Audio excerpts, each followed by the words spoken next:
On the question of accountability, we now have a system of ranking. I refer to the old system of exemplary, recognized, acceptable, and unacceptable. We now have a system of ranking schools and school districts in 4 different categories, A through F. It's a controversial system, Senator. Is that working? I think it's working just fine. Look, is it perfect? No. But I just love the irony of the test givers now being the test takers. I think it's really a hoot. But no, we need transparency. The more transparency we have in which schools work and which ones aren't working, the better off we're all going to be. Was the old system not transparent? No, it wasn't. Not like the new system. Look, this is great. Is it perfect? Like I said, no, but I have a lot of confidence in our new education commissioner, Mike Morath, and a lot of guys in Dallas, a lot of folks in Dallas know him. He's going to be, I think he's just doing a tremendous job. I really do. I really think he's the best one we've had in a long time. And he's going to tweak this test, and he's going to figure out what's really is the grading criteria for the districts and the campuses that's going to be the best. But what you see is what you're going to get. We're not changing it. We're going to have A through F. We need transparency. So when you look at the rankings of the 10 most, or the grades given to the 10 most populous school districts in the state of Texas in the 4 categories, I was particularly interested in the farthest most one, which was college readiness.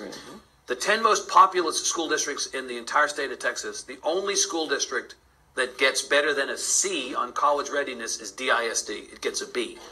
So every other high population school district in the state of Texas is a C or worse. Do you really believe our schools are that bad in the state of Texas? Well, I don't want grade inflation. So look, there's a lot of categories on that. Like, for instance, Highland Park got a C.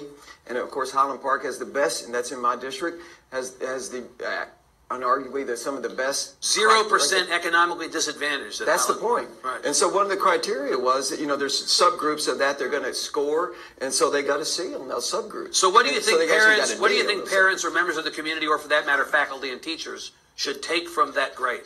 I think that I tell you what the superintendents need to take. They need to understand how they're going to be graded and work to make sure they get an A. This is a motivation for them to do better. Well, of course it is. Representative, what's wrong with that? In life, we're all graded to some degree. If you're an employer, you get a year-end review, right? I mean, everybody, all of us, we have a way to determine whether our performance is deemed appropriate.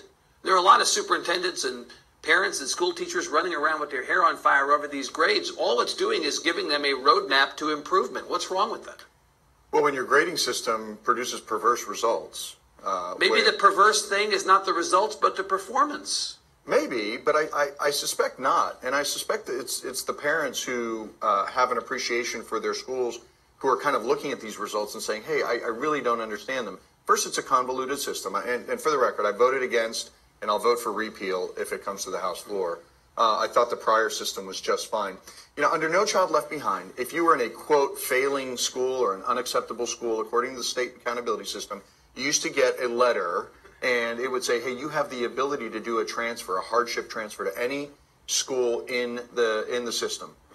And you know how many parents took advantage? It was a rounding error.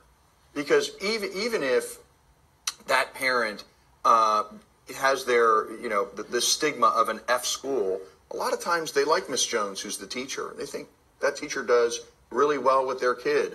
A lot of times they like the principal. They like the math teacher. They like the coach.